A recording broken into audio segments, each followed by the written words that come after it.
Hello, and welcome to the Pricing for the Planet podcast, the podcast that explores the intersection of business and sustainability, highlighting profitable and sustainable business models. I'm your host, Fabian Cross, and I'm here to figure out with you how to make sustainability a competitive edge.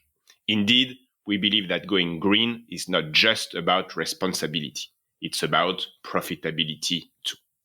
Whether you are a business leader, an entrepreneur, or simply curious about how sustainability can be monetized, our podcast is here for you.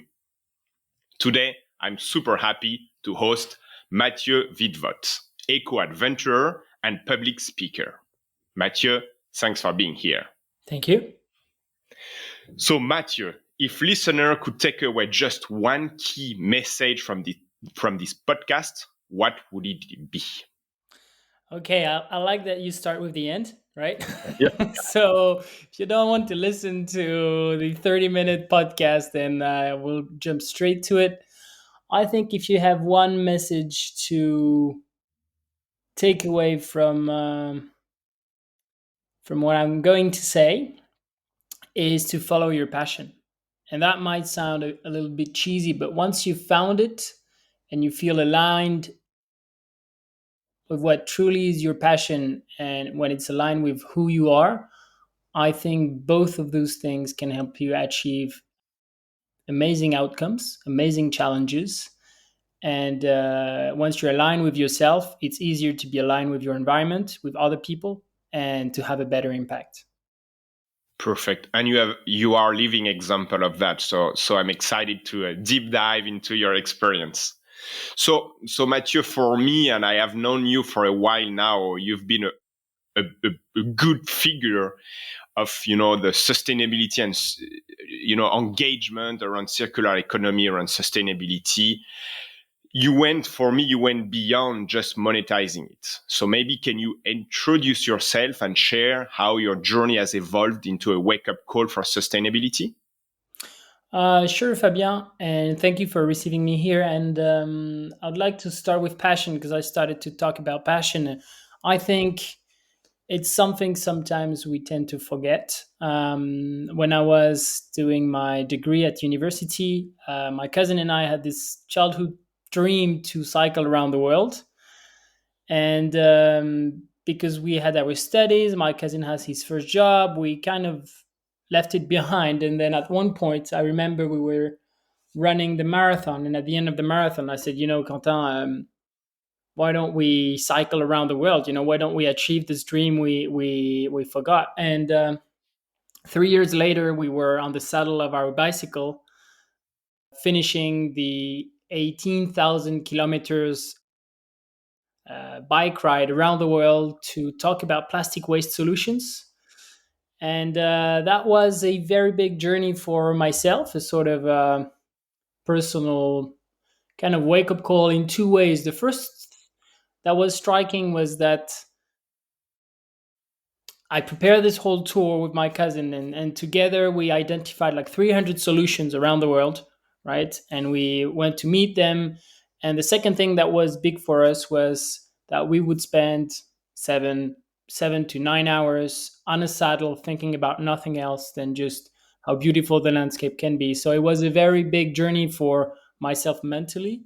And that built me to be kind of who I am today. That's why I'm making a long answer for you, but that was a very big moment because now I feel confident that I can achieve my dream and my dreams, and that helped me in every other project that I did, whether it's some crazy swims at the other end of the world in cold waters, whether it's swimming down the River Seine with a whole team, or organizing the world's biggest cleanup of cigarette butts.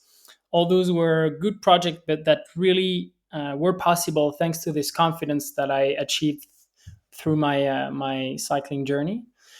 So now my name is Matthieu. I'm 29 years old, and I try to follow my dreams and to combine both of my passions, one for endurance sports and the second one for taking care of our environment and finally ourselves.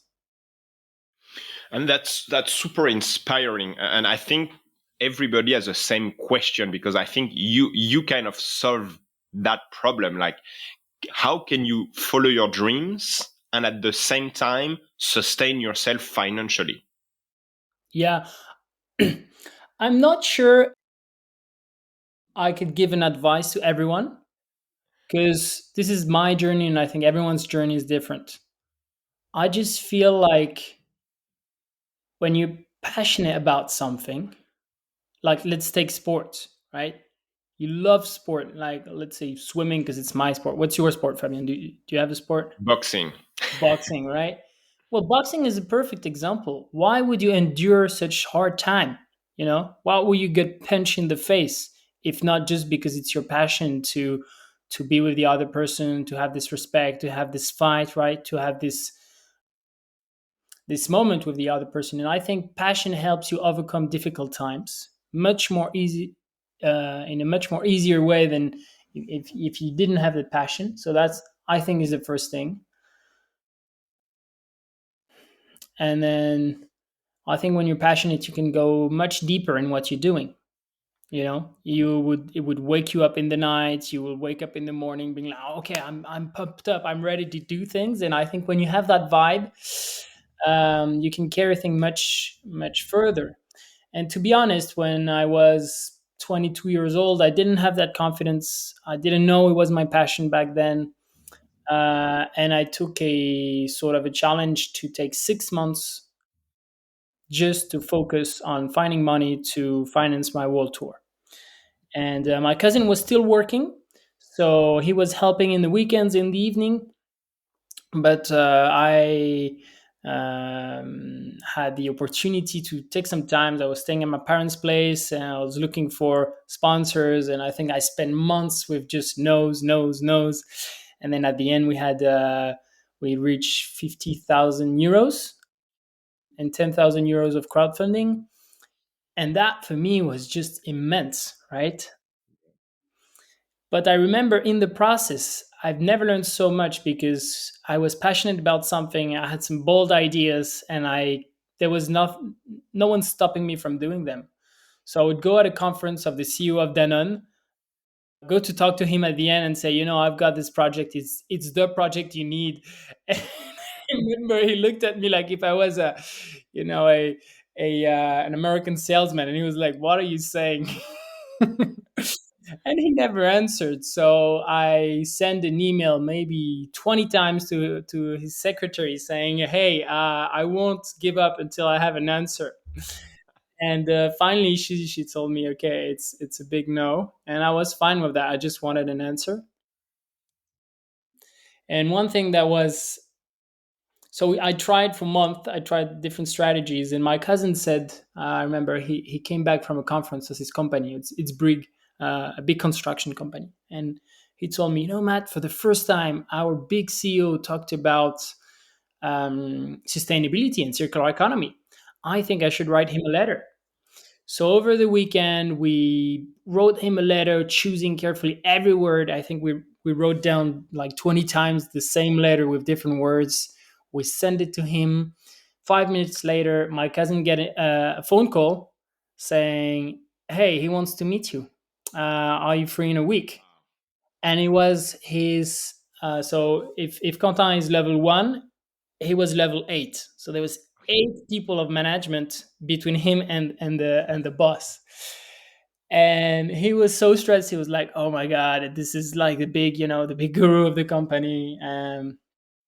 And what we did is, this is a fun process to tell you how, with a different angle and hard work, you can try to achieve something. But there was a big campaign on security, right? Because in construction, security is very important. So they make this huge campaign in all of the different security services. And luckily, a contact of contact was the guy who invented the campaign of security for this company. So we contacted him. We said, "Okay, we have this big dream. Can you make the same campaign, just one poster of the same campaign, but for sustainability?" So Interesting. we arrived with 2 ideas. One poster saying, "Hey, this could be the future in every working facility in of Bouygues." And the second thing is we came with a big helmet. It's the emblematic helmet of construction, security helmet. And we say our aim is to have a poster so that everyone, we can raise awareness of everyone about sustainability through a story of a unknown employee who is going to cycle around the world to meet solutions. And the second Nice. thing is we're going to help you make this symbol of the company from recycled waste. Mm, And imagine tomorrow everyone has one of those helmets with recycled plastic. Everyone wearing this helmet, sharing this message of, okay, recycling is one way to tackle the problem. And he loved it. So he said, okay, guys, just go back and we'll see how it goes. But I want to help you guys. And the week after, we had another meeting, and basically the head of communication said, okay, what's your budget, how much do you need? We said we need 40,000. And she said, I'll give you 20. And we looked at each other, we're like, 20, that's amazing. yeah. And Wow. she said, but if you don't reach 40, we'll give you 40. Nice. So that I'm not saying that happens a lot of time, but at that moment, I remember with my cousin, we said, "Oh, we need to go to the bathroom," and we just went to the bathroom and we screamed like, "Oh yeah!" Because that was we were excited because it was a mean to an end, Yeah. a mean to achieve our dream. Although when we went to see the big CEO, we told him actually, we don't really need you. And that was a key thing I learned from a friend who told me, first thing is, don't sell things, sell dreams when you have such a project. So instead of saying, okay, we'll make you a report, we'll do 5 videos, blah blah blah, just share how passionate you are, and then it's easier to lead people into what you're doing. And the second thing he told me was that tell them you don't need them, because that's important. So many people say, okay, we need this money to do our project. And the big strength we had is we said, we'll do it no matter what. I'll take my father's bike, my, secondhand tent. I'll take very bad material, but I'll do it anyway. Now, do you want to help me make it bigger and help me share it with your employees? So that was some good tips that that stayed with me in the whole different projects that I did. And still today, I'm thinking, okay, is it something that I feel? Sometimes we think too much. Is it something that I feel, and how can I share that feeling with other people? So that's one part of the answer, right? Follow Yeah. your passion, take people with you, and And I think it's a big message because what's very interesting, and I really like your case, is that you are a perfect example of how the society is shifting. So we are moving away from the typical, advertising, buy this stuff, to more like engage companies, trying to have those dreams, trying to have a mission. And I think what you are doing, it's exactly the right move to like create projects and, create an ecosystem around these projects. And I think it's a good example of like, it's feasible, it's possible. I think you just have to, like create this move, like follow this shift. And I think it's very inspiring. One question, it's like, do you think that this concept of eco adventure will continue? And, what role would they play in promoting sustainability? I think today we need to inspire people. We need to tell stories that inspire people to change their behaviors for taking better care of the environment and people that live with it in it. So I think eco adventure is a way, just like sport, but to inspire people. Because if you tell me, okay, don't drive your car, don't take a plastic Yeah. bag, don't do things, don't do, it's just don'ts, and it's not inspiring. You feel like you're oppressed. You feel like you can't do things. You feel like you're out of freedom. And the story I'm trying to tell, and other eco adventurers, males and females, are trying to tell, is just no, look, actually, it's not don't take a plastic bag, is just how do you feel with fish, right? How do you want your local environment to be? Just do you want a clean city? That's the dream. We all want a clean city where it's healthy, when our kids can grow, where animals can thrive. And by having this message, it's shifting the narrative for a positive narrative. And what's our main objective? Health, social relationships. We all want to have dreams, to feel like we are learning, and I feel like eco adventure is a way to do this. And a good example is that is around cigarette butts. So cigarette butts is the number one trash in the ocean, plastic trash. And if I tell my friends, "Oh, don't throw cigarette butts on the ground," they'll tell me, "I don't care." Yeah. But if I swim down the River Seine, right, 380 kilometers to show that your cigarette butts you're throwing in Paris will end up in the River Seine, which will end up in the sea, probably eaten by fish, probably then in your plate. I tell the story, right? I make people live emotions, because it's a hard swim, it's a really swim, it's a 24/7 swim, and people feel that emotion, then help them shift their behavior. So I think eco adventures, I would like to think, is going to become the new norm of adventures, not something that is selfish, Yeah. something that is helping people dream, helping that is gathering people together, and something that is helping companies, NGOs, governments align their strategy with people's behavior. Awesome. Yeah, it's great. It's a great way to create awareness. I think it's a different method, and I'm ready to bet it's way more effective than your traditional TV, like video or like TV ads. I think this kind of like, like passionate mission and adventures. I think that's way more inspiring than the traditional way. So super interesting. And it's the same. I'll complement my thoughts by saying it's the same with sports. I think sports. Why does sports has so much marketing? It's because companies just understood that it helps change people's behavior. Why is Coca-Cola sponsoring the Olympics, the World Cup, the Football World Cup, etc.? Because they know in the end they sell thanks to sponsorship, thanks to athletes.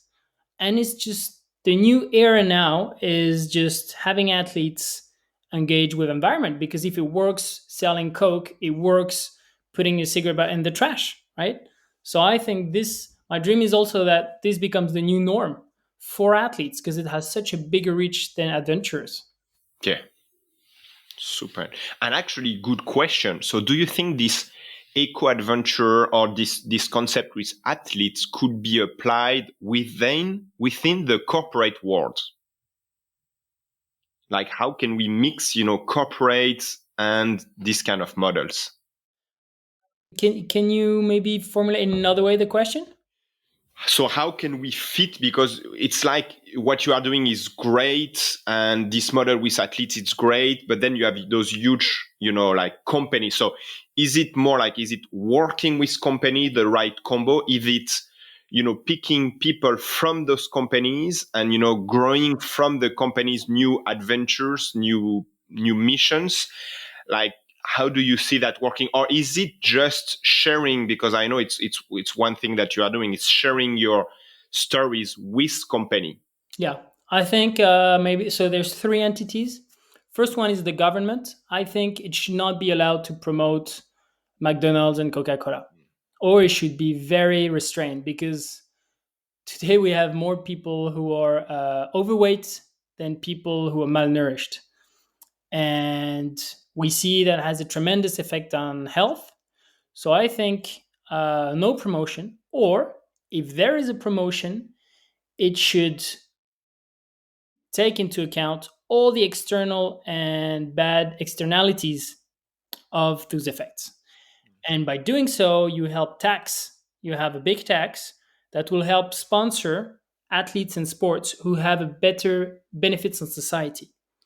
So if we think back about the future of sponsoring, for me is if I'm a professional runner, right?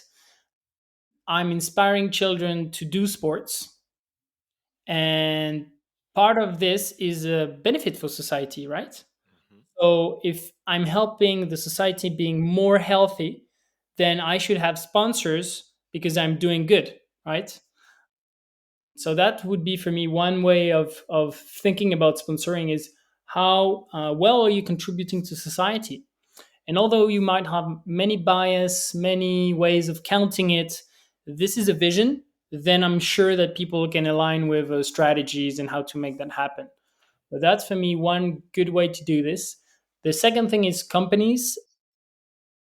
As an athlete, you're not always able to choose your sponsors.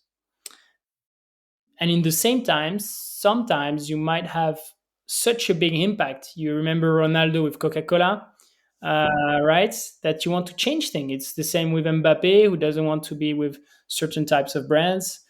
I think as a collective, if we build collective of athletes, we can have a big voice to make shift the sponsoring, shift the sport. So what I'm doing is working with about 80 athletes now, and I've made them imagine the future of sports in 2050.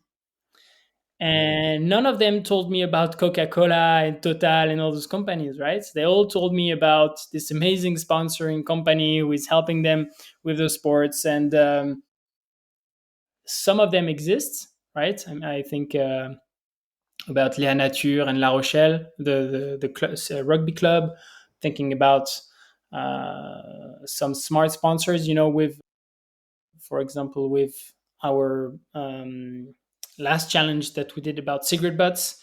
It was an eco-organism. So it's a eco-organism. It's kind of tricky. How can I explain? It's basically you put cigarettes on the market, you pay tax. This tax goes to a public entity. This public entity invests in raising awareness to the general public that they should not throw their cigarette butts in the streets. And so basically, one of our model was taxing cigarette producers for us to raise awareness. So that's, I think, is a model that is more and more being implemented in smart. But yeah, and then athletes. There is also athletes. There is also like a sponsoring guide that you can follow, so that you can make sure that your sponsor is pretty much aligned with the Paris Agreement. And finally, sorry, I'm doing long answers, but it's complex things. And finally, what can companies do? They can also be very strict about who they are sponsoring. So, as a sponsor, I can choose to sponsor this athlete or this athlete, and it's not so much the era of sponsoring just for visibility is kind of over now. Is I sponsor an athlete to get a story that I can share. And if, of course, there's one or two athletes that are super high scorer and then you want to reach for visibility, but there's also those athletes who are telling things that are different, that are more aligned with the values and the vision of the company, and that are more powerful to activate your brand's values. That's great. And this podcast is obviously for an audience looking for monetizing sustainability. And what I really like, it's like, how can you leverage sponsoring sport eco adventures to really kind of like tap into your movement around sustainability? And I think it's a great combo to really like invest into sustainability and make sure that those investments are useful for the society, and you use sponsoring athlete eco adventure to really create awareness around that. And I think that's a great combo to monetize sustainability and to continue this like virtuous cycle where you can create better margin because of the sustainability of your products and services. and then you continue to invest into R&D and continue this great move towards sustainability. So it's super interesting, and I think we don't see a lot of discussion about these new models, like new sponsoring or using eco adventurers, and obviously you're on the edge, so for you it's kind of obvious. But I think if you are looking at the like society in general, that's still a very emerging trend. Yeah, and I can give you a concrete example that if you want to pay an ad on local national French TV, it'll be very expensive, right? If you want to pay 3 or 4 ads, it'll be super expensive. Now, by sponsoring an adventure like ours, I think we did it 4 times just in the last adventures, plus many other articles.